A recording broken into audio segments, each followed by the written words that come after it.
think of the surface level. Success to them is making partner. Success is having $1 million in the bank. But you have to think about, okay, what is it you're trying to achieve? To really be successful, I've talked about this countless times before, where it's like really kind of like what internally gets you going. Lawyers, right? it's, well, I want to make partner. I'm focused on making partner. I'm going to do whatever I can to do to make partner. Okay, but that's a title.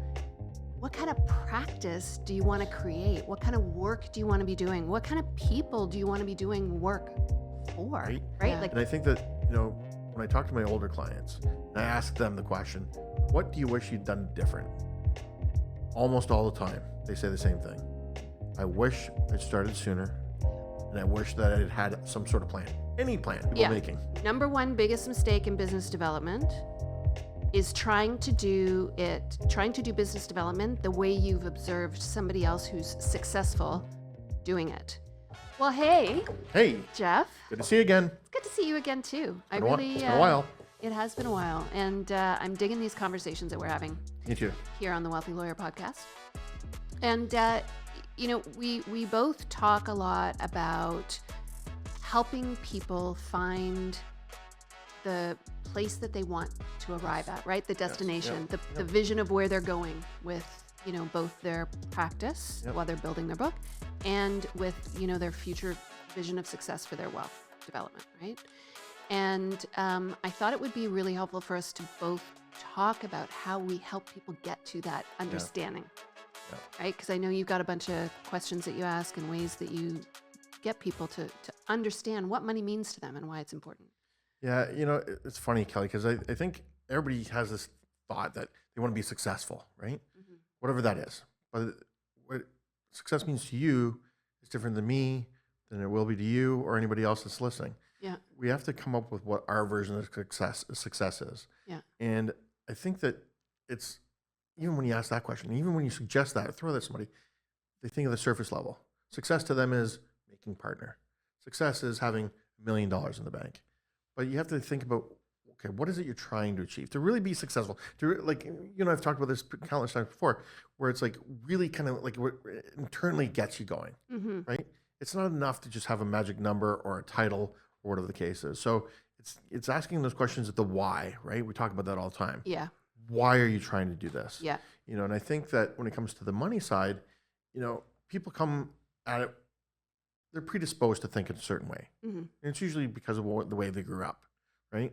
You might have somebody that money was kind of tight when they grew up and they didn't have a lot coming through. So they have this scarcity mindset. So no matter how much they ever make, they always question if it's going to be enough. Yeah.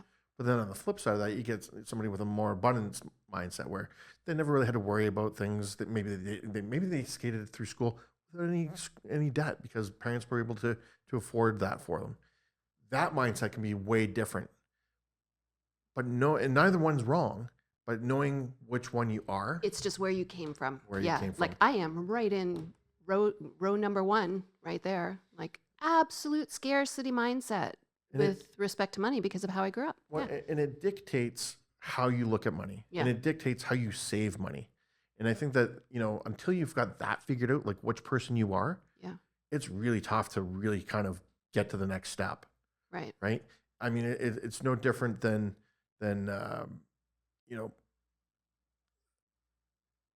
really, I mean, I can't even really explain it. It's just one of those things where if you don't know where you came from or where you're starting from, you can't ever get. It's hard to chart a path there. It's right. And I think that there's a lot of people, like even myself, I was fortunate enough to come from a fairly upper middle class background, but I never really thought about my own money and mindset until I was probably 5 or 6 years into this industry before I even realized what my own was. You just kind of, you make money, you don't think about it, and you just kind of, you do. Once I started to figure it out though, Kelly, that's when the magic happens. Okay. Right? And I think it's probably the same in your world, right? Yeah. You have to figure out, what drives you. I mean, what do you hear from people? What drives them? Well, the big thing is, and you used one of the prime examples for more junior lawyers. It's, well, I want to make partner. I'm focused on making partner. I'm going to do whatever I can to do to make partner. Okay, but that's a title. What kind of practice do you want to create? What kind of work do you want to be doing? What kind of people do you want to be doing work for, right? Like, who's your ideal client? What's your ideal file?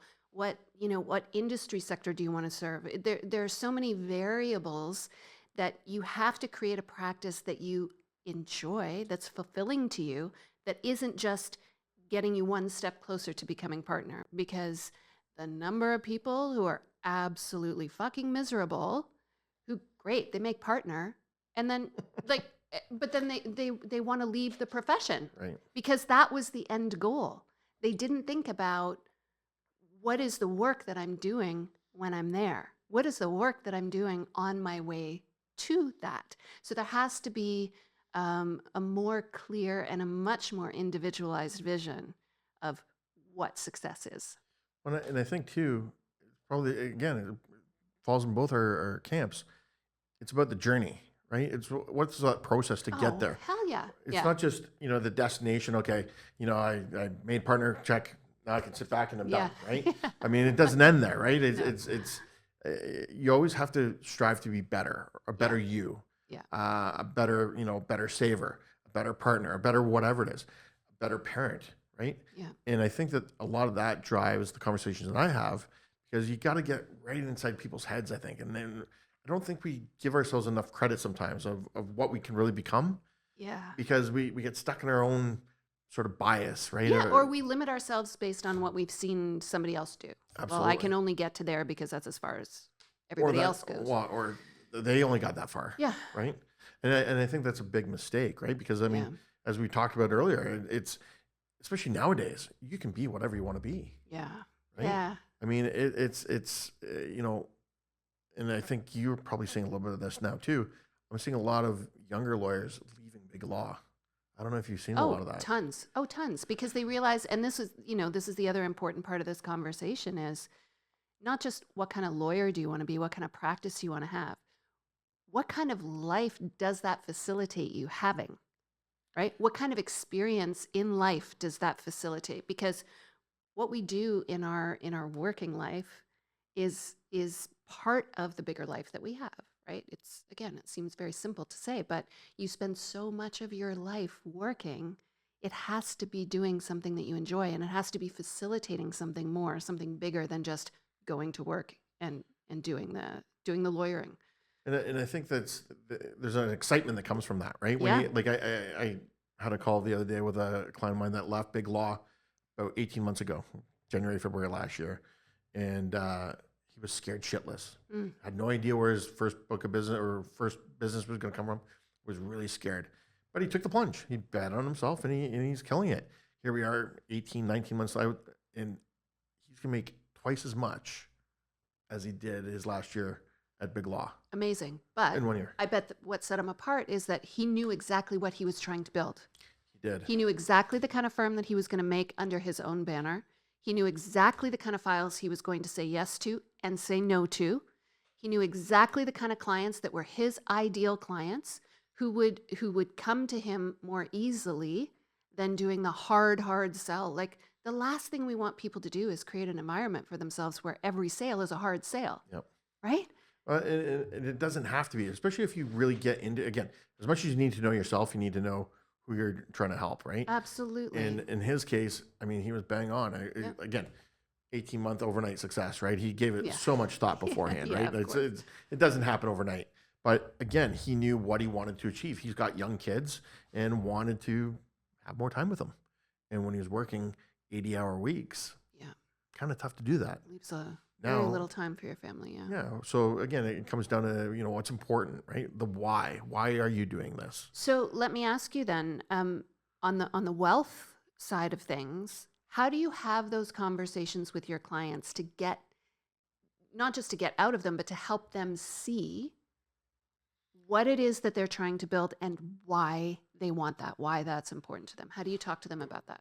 You know what? It's a tough one, because most people have never given it a thought. So quite often in my initial conversations, Kelly, I'll give that to them as homework, to sit back and actually think about what they really want to do. Yeah, not really something you can answer on the spot, right?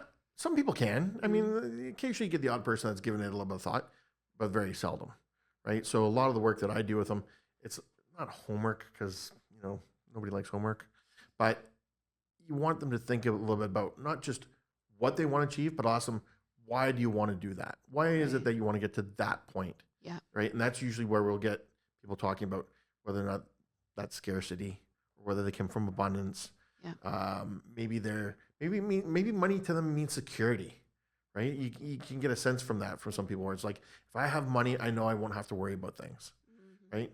But getting them to think that way, it can be very difficult. And it's a matter of them having the trust, as Yeah. both of us know. We have Yeah. to, if our clients don't trust us, we're in trouble. Absolutely. But they open up to you, right? And I think that they really need to get in their mindset and themselves, allow themselves to think what they Yeah. want to do, Yeah. right? It's a little dreamy, right? Like it's a little bit, it's getting people out of, and the things we do with lawyers, and lawyers by their training and by their thinking are very results oriented thinkers, right? And it's very practical, it's very solution driven. And when we're asking them these kinds of questions, like, what's your vision for the future of your practice? Why do you want that future vision of success? It gets a little dreamy, and it's kind of uncomfortable thinking for a lot of them. At what point, Kelly, do lawyers start thinking about that part of it? Because I would think, if you're like the Bambi, your first day big law or whatever firm you're Yeah. at, and you're like, everything's just coming at you from everywhere, and you don't really think, you can't even think next week, much less next Right. year. So how do you take them through that process to say, look, hey, welcome to the world of law. Mhm. What do you want to be when you grow up? How do you take Yeah, them through that process? that's actually the real question. What kind of lawyer do you want to be when you grow up, right? And it's really never too early to have that conversation. Although it is maybe a little bit too early to have the conversation when they're deer in the headlights and they've just come out in their year one and all of that. They just need to get through being a year one lawyer. But right from the early days, I always explain it this way. You can spend a bunch of years early in your career kind of just, muddling through, figuring it out as you go, putting one foot in front of the other, learning, certainly, doing good work, getting better at your technical work, and then, sort of press pause on figuring out what you want to be and what kind of practice you want to have. Or you can really plant the seed of thinking about that right at the beginning. You might not have the answer right away, but if you ask yourself the question, then you're constantly paying attention, right? You're priming your brain to be thinking about, while I'm working on this file, or while I'm working with this team, or while I'm working with this client, can I see myself doing more of this exact thing? Like, does this go into my ideal pile, or does this kind of go into my, no, I'm good with this right now, but I don't necessarily want to build a practice on this exact kind of thing. And then it helps them to filter for, you know what, I want more of that. So I'm going to do everything that I can to facilitate having more of that.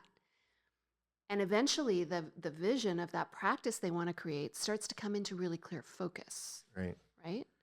A really fun exercise that I do with people is to ask them why 5 times. And I know I've done this to you, and it's hard, and I won't put you on the spot and do it right now. But the reason that that's really cool is that everybody thinks their first answer is going to be the answer. Right. But if you ask them why, well, why do you want that? Or why do you want that kind of practice? Why do you want that amount of money? Yep. Well, because I can do this with it, or because I won't have to work so hard, or because I really like those kinds of people. I like those kinds of files. Okay, well, why do you like those people? Why do you like those files? Well, because I get to use that part of my brain that, like, I feel is really my superpower, or I just really like hanging out with those people. Those are my ideal client. Well, why do you like hanging out with those people? Why do you like using that part of your brain? If you ask that question, why, 5 times, you will get to the actual answer of why anybody's doing anything. Well, if any of my clients are listening today, which hopefully they are, look out, because I'm asking you your 5 whys next time we talk. I think it's great though, because again, it gets people thinking deeper. Right. And they're so used to answering that question the first time, but they're not used to Oh, everybody can get the answering top it level. over and Oh, over yeah, and over everybody can again. give you the Right? top level answer. And it gets a little uncomfortable sometimes. I'm not Sure. going to lie. So sometimes they get a little squidgy. And so it's nice if you reframe it for them and say, remind them, say, okay, well, your first answer was this. Okay, so I understand this is why you want to build that kind of practice, because it facilitates you working with this kind of person in this kind of file. And you really like doing that because it lets you use this part of your brain, and it sets you apart in the marketplace or whatever else. And ultimately, that gives you this. So your real why is this. And you can do the exact same thing on the money side. And I think that, as you said, it's never too early really to start thinking about it. Maybe not acting on it, but to really start thinking about where you want to be, right? Yeah. And I think that, when I talk to my older clients and I ask them the question, what do you wish you'd done different? Almost all the time, they say the same thing. I wish I'd started sooner. Yeah. And I wish that I had had some sort of plan, any plan. Because everybody does everything willy-nilly, or a lot of people do things willy-nilly. Does that happen? That happens in podcast land too. That's my kid messaging me. Popularity. Yeah, I know. It's a killer. But I think if we can help guide them into that journey, right? Which is what your 5 whys do so well. That's why I'm going to steal it. I stole it from somebody else. Listen, I didn't come up with it. It's a great tool. So yeah. I think it's a dynamite tool because Yeah. I think it really gets into the true meaning of what somebody's trying to do, right? Yeah. And I think that once you get that sort of that true meaning, that probably the 4th why, Yeah. maybe the 5th why, Yeah. certainly not the first one, that's where you'll start to figure out exactly, okay, this is why I'm doing it. Yes. And it will give you a certain energy, I think. that It is missing. absolutely will. And that is something, when you get down to that 5th level of why, that 4th or 5th level, that starts to become something they can laminate and put on the wall, Right. or put on their desktop of their computer, put somewhere where they can see it all the time, because that becomes their North Star. Funny you say that, because it's one of the things that I've started to talk to clients about too on the money side. It's like, if you have that dream house or you have that vision board. Now, listen, truth be told, I'm not a vision board kind of guy. I'm a vision board kind of girl. I've never really bought into any of that. But in the last year, I'm a changed man. Yeah. Praise Jesus, I'm a changed man. But having that vision of what it is the future looks like, I think is a huge thing. Yeah. Because now, and it's not just the vision from a site standpoint. Yeah. But what the meaning is behind that, right? For me, as I know you do, you love your boys. I love my 3 kids. Everything I do right now is for them, right? Yeah. I mean, I've got a 21, a 19, and a 17-year-old. I'm not going to see them much longer. Well, don't say that. Well, That's so morbid. You're not going to no. see them much No, longer. you You're know, going to they- be an empty nester Yeah, soon. empty nester soon. So everything I do Yeah. is for the betterment of the kids. Yeah. That's everything I'm trying to do right now. Yeah, yeah, But that probably will be for the rest of my life, yeah. right? I want to create a legacy. So it's helping people understand that part of the why. I'm not Yeah. trying to make a lot of money. Why am I trying to make a lot of money? Because I want to leave a legacy. I want to leave, the next generation. I want to give back to the community. I want to do these things. Yeah. A lot of people don't give that a lot of thought. No. And I think that, between what you do and what I do, we can help them not only solidify what they want to do, but also how to get there. Exactly. Right? We're going to talk a lot in this podcast on future episodes about how do you actually get there. But it all starts with today. And It all starts with understanding what it is you're trying to build and the why. and the why you're trying to build it, because we can't take the steps until we know that. Yep. I have a question for you. Hit me. We've both been doing this a long time, our respective things, right? We've been developing business and growing wealth and doing all the things that we're talking to our clients about doing. Yep.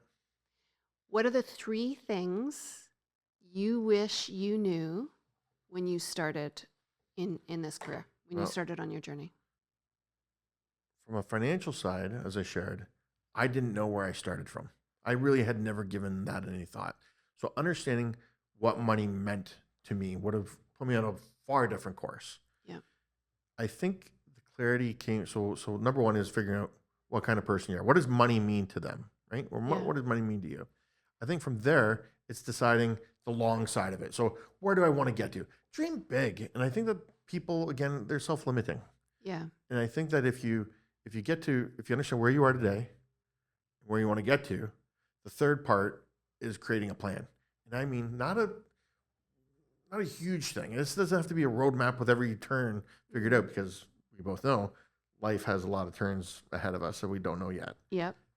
But at least having an idea of how to get, okay, this is where I am. Yep. This is my why. There's my end destination. How am I going to get there? Or how am I best to achieve that? So really it comes down to 3 things. 1, what's my why? 2, where's my destination?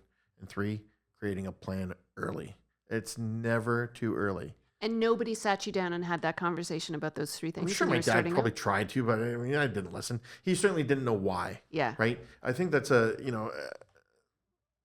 didn't fit that generation. Yeah. And it's funny because as I talk to older clients now, and I mean people in their 70s and 80s that are, that have kids my age or grandkids my age, they didn't give that a whole lot of thought. No. And so they're almost like a rudderless ship when they don't know their why. Right. So I think that those are the three things that a lot of, talking to lawyers that I have through the years, most of them come to those three things somehow in the conversation. Yeah. The why, destination, and then creating a plan to kind of get there. Yeah. How about you? Well, Dumb it down for me. It's ironic that I have ended up being a coach, coaching on predominantly business development, because I have been in service business my whole life, my whole career. I've been in client service from day one. And I have always said, I do not sell. I hate selling. Business development is not for me. And yet it's always something that I've been very good at.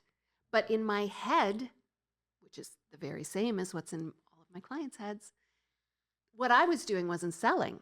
Right. I was just having relationships with people. People liked talking to me. People liked the ideas that I had.